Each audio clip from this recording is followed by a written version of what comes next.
जुर्म कितना भी संगीन क्यों ना हो, गुनहगार कितना भी शातिर क्यों ना हो, हर गुनहगार अपने दामन पर छोड़ ही जाता है गुनाह की चींटी, क्योंकि गुनाह अपनी गवाही खुद देता है। आप देख रहे हैं गुनाह की चींटे शकील साजिद के साथ।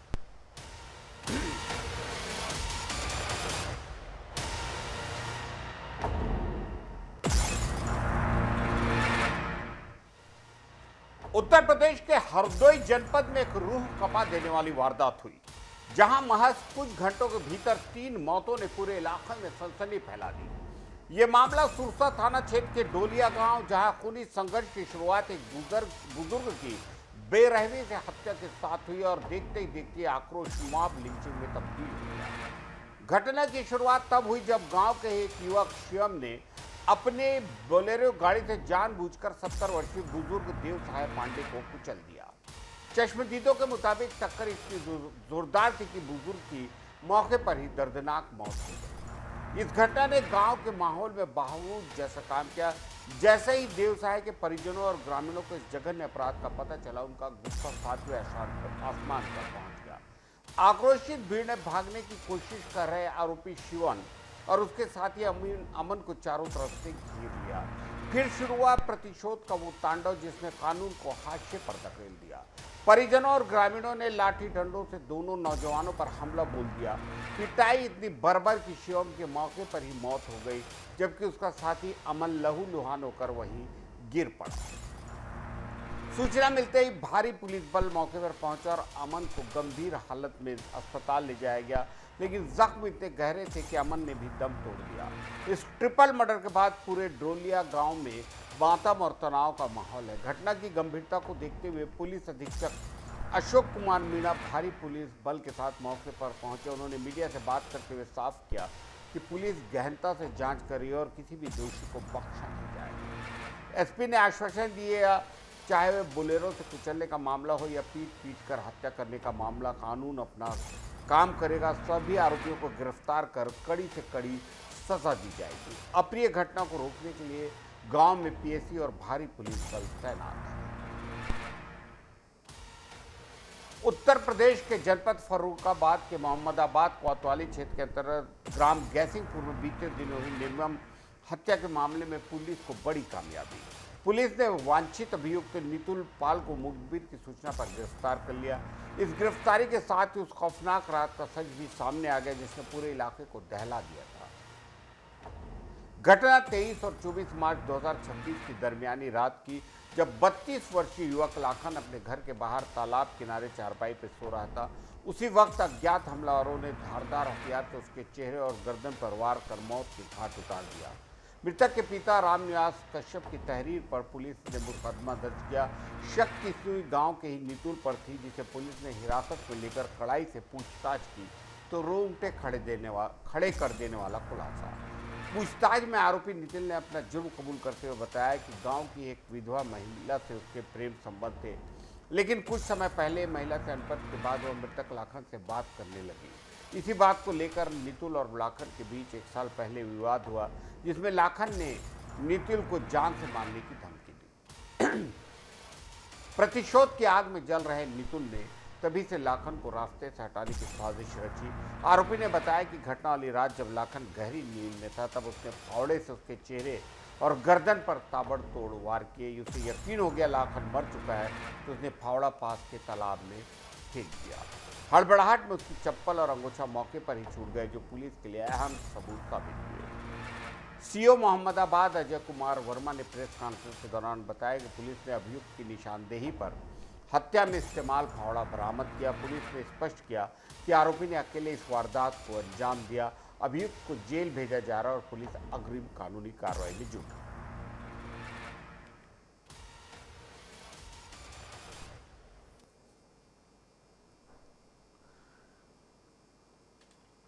थाना मोहम्मदाबाद की सूचना मिली सुबह से कि गैसिंगपुर गांव में एक व्यक्ति जिसका नाम लखन कश्यप, इसकी निर्मम हत्या कर दी गई है।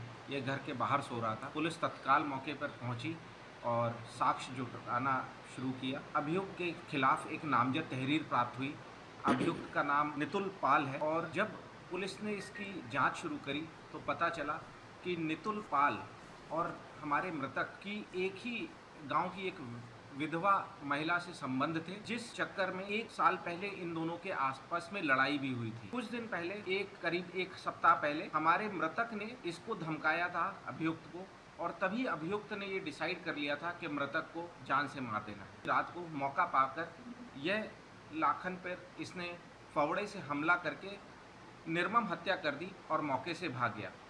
पुलिस की टीमें तत्काल इसको ढूंढने में लगी हुई थी और आज पुलिस को इसमें बढ़िया सफलता मिली है और इसको पकड़ के साक्ष्य कलेक्ट करके आला कत्ल बरामद करके न्यायालय के समक्ष प्रस्तुत करके जेल भेजा जा रहा है। छत्तीसगढ़ की राजधानी रायपुर में ऑनलाइन जालसाजों ने एक बार फिर पुलिस के नाक के नीचे बड़ी वारदात। इस बार ठगों का शिकार बने एम्स रायपुर में पदस्थ एक नर्सिंग अफसर, जिनसे बिजली विभाग का कर्मचारी बनकर 1.64 लाख रुपए लूट लिए। पूरी घटना आमानाका थाना क्षेत्र की, जहां डिजिटल इंडिया के दौर में एक एपीके फाइल और गलत लिंक ने पीड़ित का बैंक अकाउंट खाली कर दिया। पीड़ित हरकेश सिंह यादव, जो हीरापुर स्थित हर्षित विहार के निवासी हैं, सरोना में अपना नया मकान बनवा रहे हैं। उन्होंने चंगोरा भाटा बिजली ऑफिस में नए कनेक्शन के लिए आवेदन दिया था।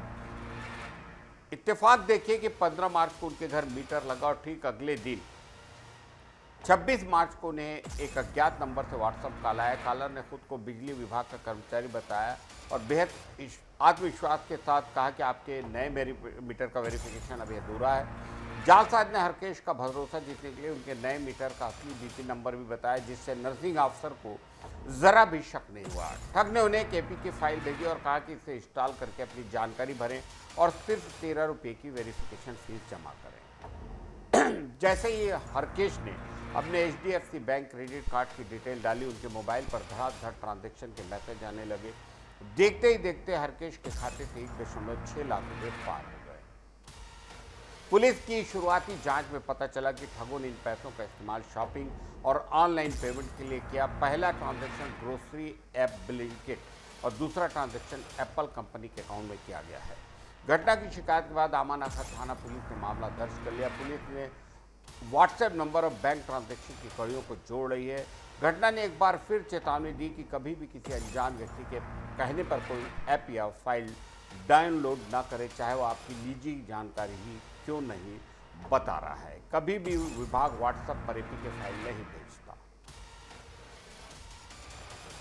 उत्तर प्रदेश के जनपद फर्रुखाबाद के थाना कमालगंज क्षेत्र से रूह कपा देने वाली वारदात। एक तरफ पूरा देश रामनवमी के पावन अवसर पर कन्या पूजन कर रहा था, वहीं कमालगंज के गांव में 8 वर्षीय मासूम बालिका के साथ दुष्कर्म की घिनौनी वारदात हुई। इस घटना ने पूरे इलाके में हड़कंप मचा दिया और लोगों के बीच भारी आक्रोश। जानकारी के मुताबिक रामनवमी के दिन जब मासूम अपने घर के पास थी, तभी दरिंदे ने इस घटना को अंजाम दिया। वारदात के बाद बालिका की हालत अत्यंत चिंताजनक हो गई। परिजनों ने जब मासूम की बिगड़ती स्थिति देखी तो वे तुरंत उसे स्थानीय डॉक्टर के पास ले गए। डॉक्टर ने मामले की गंभीरता और मासूम के गहरे जख्मों को देखते हुए तत्काल उसे सरकारी अस्पताल भेजा। आनंद फानन में बच्ची को लेकर परिजन CHC कमालगंज पहुंचे, जहां से डॉक्टरों ने प्राथमिक उपचार के बाद उसे बेहतर इलाज के लिए लोहिया अस्पताल रेफर कर दिया। फिलहाल मासूम का इलाज जिला लोहिया अस्पताल के महिला वार्ड में चल रहा है, जहां उसकी हालत गंभीर है। जघन्य अपराध की सूचना मिलते ही पुलिस प्रशासन में खलबली मच गई। अपर पुलिस अधीक्षक समेत तमाम आला अधिकारी भारी पुलिस बल के साथ मौके पर पहुंचे।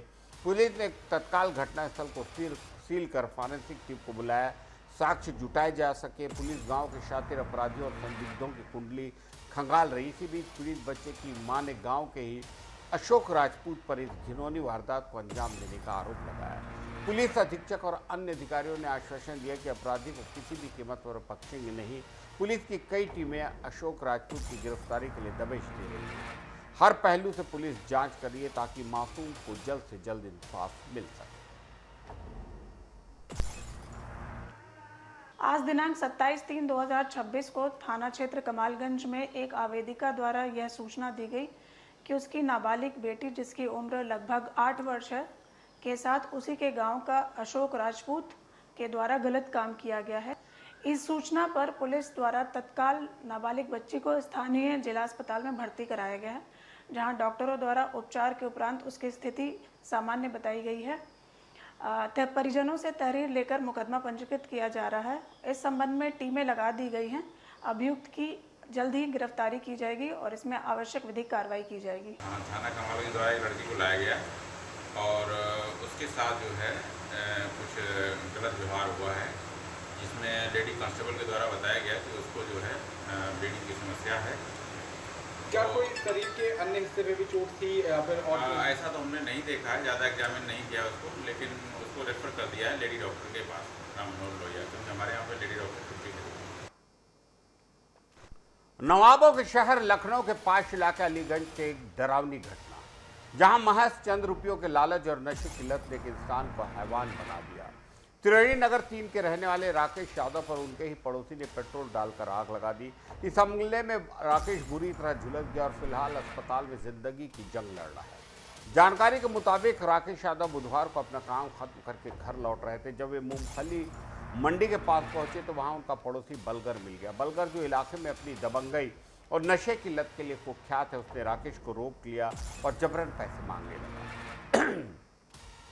जब राकेश ने मेहनत की कमाई देने से इनकार किया और विरोध जताया तो आरोपी बलगर गाली गलौज और मारपीट पे उतारू हो गया।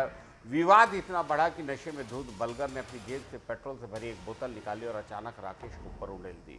इससे पहले कि राकेश कुछ समझ पाता या वहां से भाग जाता, आरोपी ने माचिस जलाकर उन्हें आग के हवाले कर दिया। आग की लपटों ने देखते ही देखते राकेश को अपनी चपेट में ले लिया। इस भीषण हमले में राकेश की पीठ, कान और हाथ बुरी तरह झुलस गए। चीख पुकार सुनकर दौड़े परिजनों और स्थानीय लोगों ने किसी तरह आग बुझाई और आनंद फाने में उन्हें सिविल अस्पताल पहुंचाया।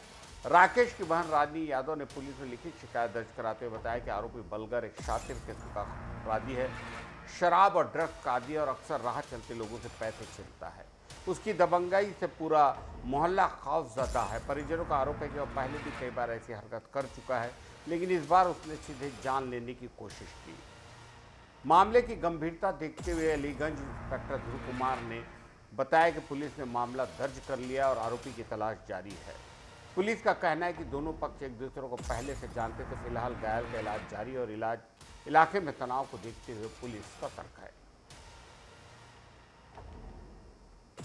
हम नियमित अंतराल पर आपको हमारा प्रोग्राम गुनाह के छींटे दिखाते हैं।